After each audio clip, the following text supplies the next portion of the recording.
Would limiting the age of the president to 65 be something you'd support? Why or why not? Why stop at the presidency? How about for all elected officials?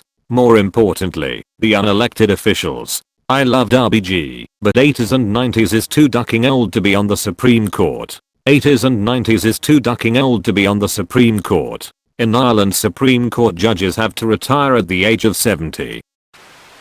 I think the US should implement a ranked choice voting system.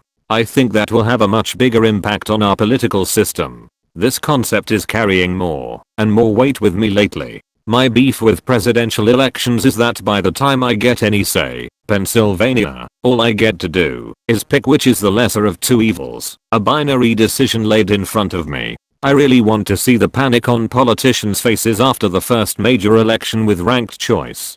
The Republicans and the Democrats would almost certainly still win, but I feel like finding out that both parties are more people's second pick than first would terrify them. The president sets the precedent. 65 is when it's time for people to retire. Sit down, make room, live out your days in peace. Set that tone for the American people. Agreed. If the average American is expected to retire around 65, why not the president? It isn't that people are expected to retire around 65. Rather, it's that people are expected not to retire until around 65, 67 now, if we are talking about Social Security. Federal law enforcement is mandated at 57. How about we set that as the precedent for everyone else? Edit. Justice Department memo for those curious. Yes, absolutely. Both Joe Biden and Donald Trump are way too old to be president.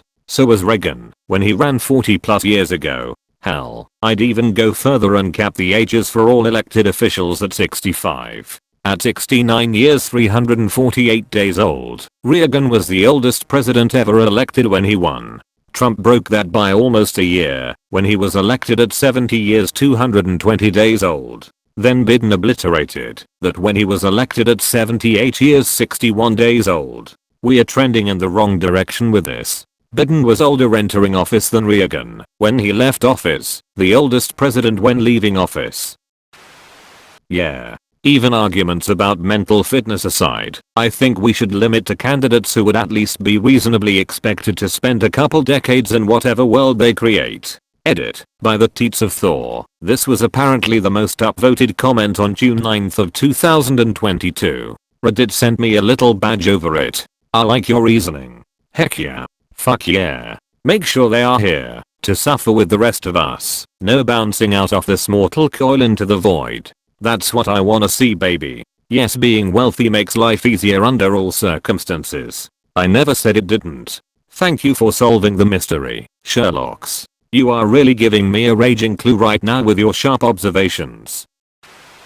There are some senior politicians who are substantially older than 65 who are incredibly sharp and seriously paying attention to the concerns of their constituents. There are politicians and justices under 65 who are completely out of touch and prioritizing their own interests. So I don't think capping age will make any kind of meaningful change. The bigger issues are that the current two-party system, electoral college, gerrymandered districts, and constraints on voting rights in black and low-income communities have resulted in politicians who are not elected by the population majority. On top of people in office who don't represent the majority, the two-party system lowers the quality of the available candidates, which, in turn, lowers voter turnout, because neither option are particularly appealing. I think something like France has where all politicians are in the same primary and then the top two are elected would result in better presidential options. You could then potentially have a libertarian candidate running against a Democratic candidate with a viable chance of winning, or a no-party candidate running against a Republican, or any number of combinations.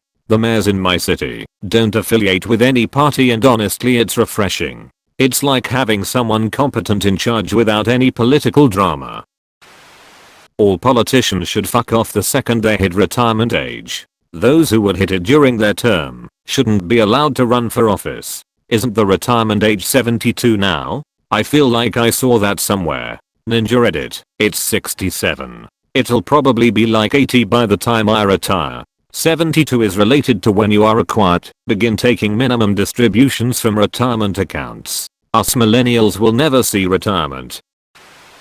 Yes, I would. And if you need to know why, just look at Joe Biden, Donald Trump, and Dianne Feinstein, to name a few.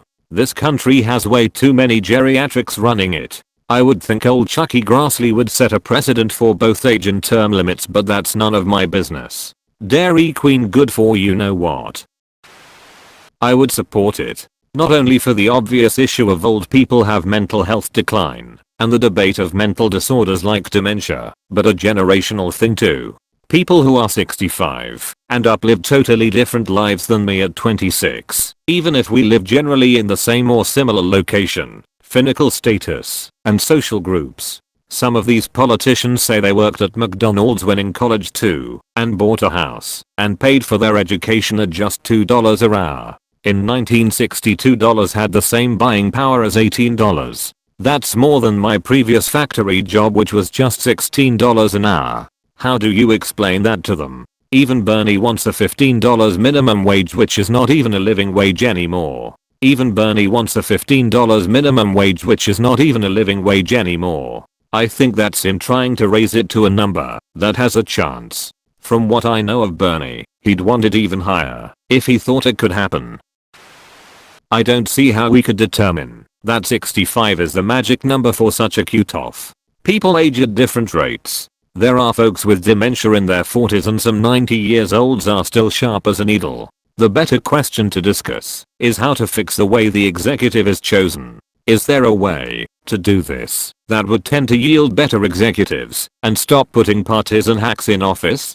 Thank you. I get the concerns about too long careers, health issues, and not keeping up with the times, but making a sweeping cutoff just sounds like an old people suck and need to just retire and get out of the way attitude, which I don't like. It needs to be a case by case thing.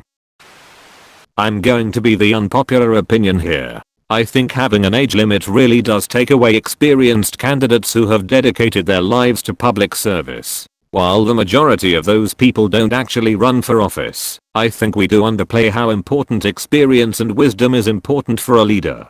Nelson Mandela was 75 when he was elected president. I have had professors in college who were so intelligent, compassionate, and overall good people who were over the age of 65. I know that the majority of people who run for president or who are in politics don't fit that narrative, but I think it's still important to keep that door open. Appreciate your voice of reason here. 65 is not that old. The president isn't the main problem. The main problem is Congress, then the president. Term limits for everything appointed or elected, including the Supreme Court. I'd set the age limit at 70, but if someone is elected or appointed at 69, their term is a single year. So as an example, the presidency has a 2-term limit of 4 years apiece. Don't change that. Congressional terms are 2 years, so set a limit of 4 to 5 terms. Supreme Court, maybe set terms of 5 years apiece, with a limit of 3 terms. We don't need a government with dynasties of inertia.